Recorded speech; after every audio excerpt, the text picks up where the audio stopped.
This is a very short video that I hadn't really thought about doing this. There's something that I find in the material that's a warning right off the bat. It's not everywhere, but it's in a few places. Yeah, it is that open this crypt and the demons come out sort of stuff. Kind of.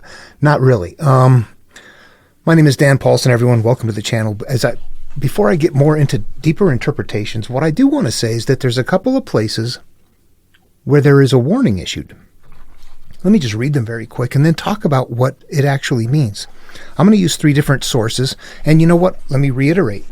I've said this before, but I'll use like different sources. You see, anything is fair game on my desk. I've even got Kabbalion and other stuff out there. What is good material? Anything with a template in it. That's how you can make comparisons, see what's there, and find additional pieces and parts. So when people tell you, oh, this is the only reliable, certified, all the other stuff, yeah, I get, those are the people that need minimal information. We're looking for data points. We want reality, not what somebody tells us, what we can see, find, and interact with. Okay, let me pull something first from the Nag Hammadi from the Gospel of Thomas. We have verse 2. Jesus said, "Let one who seeks not stop seeking until one finds." So if you're seeking, don't quit until you find. When one finds, when you find it, you will be troubled. We'll marvel, and we'll reign over thee all. You see that? You will be troubled. Troubled. Okay, let's move on to from Ecclesiastes 1:18 from my NRSV translation. For in much wisdom is much vexation, and those who increase knowledge increase sorrow. And then from the Kolbrin 1:1, this is actually the second sentence in 1:1. It's like about a paragraph long. But this is right in the beginning. It is unwise for mortal man to attempt the understanding of that which is beyond his conception, for there lies the road to disbelief and madness. Okay, so what's going on? And you know what, as we go through this, we're looking for patterns of things going on. Not only do we see that those are very similar sounding, there can be other places where that same admonishment is there where it's not as stiff.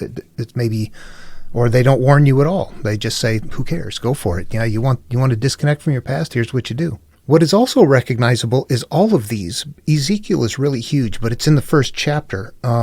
In the Kolbrin Bible, it was the second sentence. In the Gospel of Thomas, it was the second sentence. These are also appearing right up front in the teaching. We can begin to look and see that there's blocks of things that are sequencing along the way. Observe that as part of this process. Here's what I want to say in a nutshell. And it sounded like at first it could be, well, it's a difficult road and the madness and the craziness is going after all of this stuff. And it can be that way. It really can. But if you're looking to reach the end goal of this enlightenment, of letting things go, of living now, you know, when we started out life, we were connected with our higher being. We were living through that, except for one problem. We had no world experience to be consciously aware of it. It's gone from our memory, but it was there. We were living through that higher self. As we begin to experience life, we begin to live through those experiences. We lose that touch from higher up, and we begin living into that. Then we just live our lives connecting to the world. What we're doing on the path when we're turning inward is we're realizing that we're becoming the called people who are saying, I see, I became a product of my world experiences, and I want to extract myself from those. I want to let them go. So that's going to be a difficult process to begin with, but that's not the madness they're talking about. Increasing. It should get easier as time goes on, not harder. Here's what happens. From my perspective, and this is where it shifts into what I see from my world, my own personal experience as I look at the world and look at what is going on. There was a time where I could kind of see stuff, but you're kind of distant from it. You're not as aware. I mean, you see bad stuff is going on. You don't know how bad it's going to get. And the problem is this: you get to a point where you realize the fallacy of what everybody is hanging on to and what they're doing to justify the excuses for the behavior that they're doing. And you realize, damn it, they're all excuses. Religions are all excuses.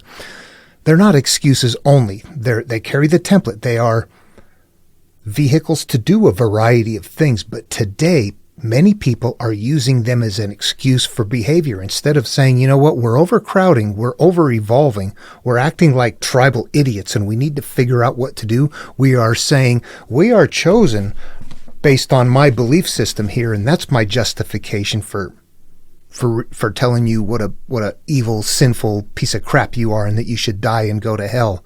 Yeah, that's a problem. When you get to a certain point, you see that, and there's not a damn thing you can do. You begin to see what is behind the curtain. And you go, it's too big you can't open it up. Everybody has to read them conceptually in order to understand them. You can't make that happen. Only people that go after it can make it happen for themselves. So that's what happens. What happened to Tesla at the end of his life? Is this an example? I mean, he's not on the spiritual search. He's doing other things. He's got stuff figured out. What did he say?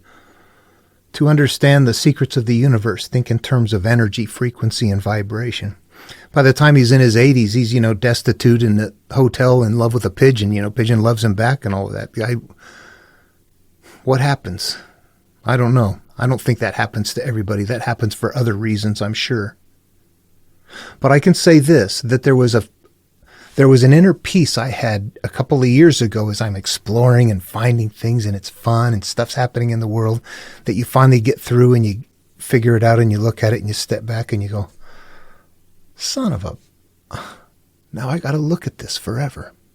I would say for myself that my experience is this, that I don't carry the weight of my childhood. I've shed all of that.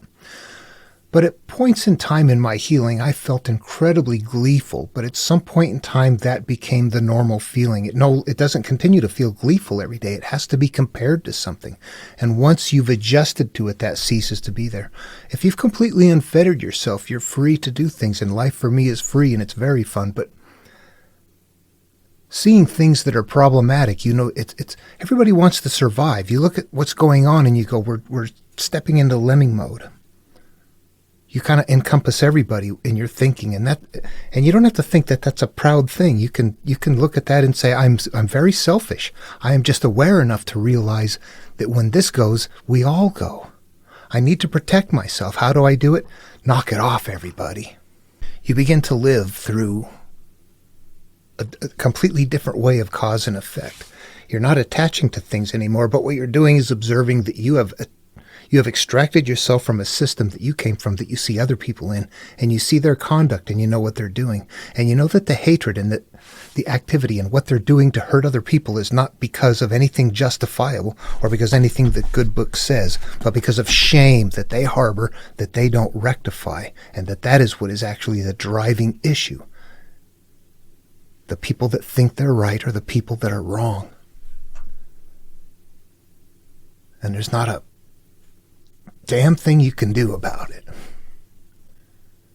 You watch them hurt people because of their shame and their lack of courage to deal with it.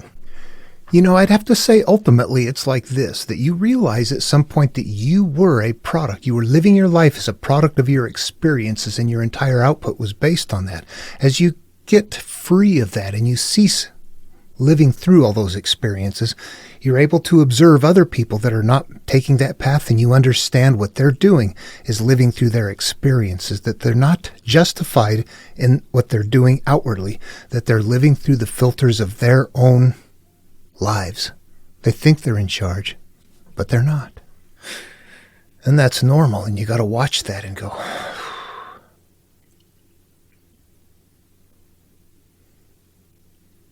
it'll eat you up. That will. So we're watching it. Got to find some fun hobbies anyway. Okay, ready for that? That's what happens at the end when you get here. It's like, oh, maybe that's what they're talking about. It could be something different. It's a work in progress. All right, take care. Love one another. See you in the next video.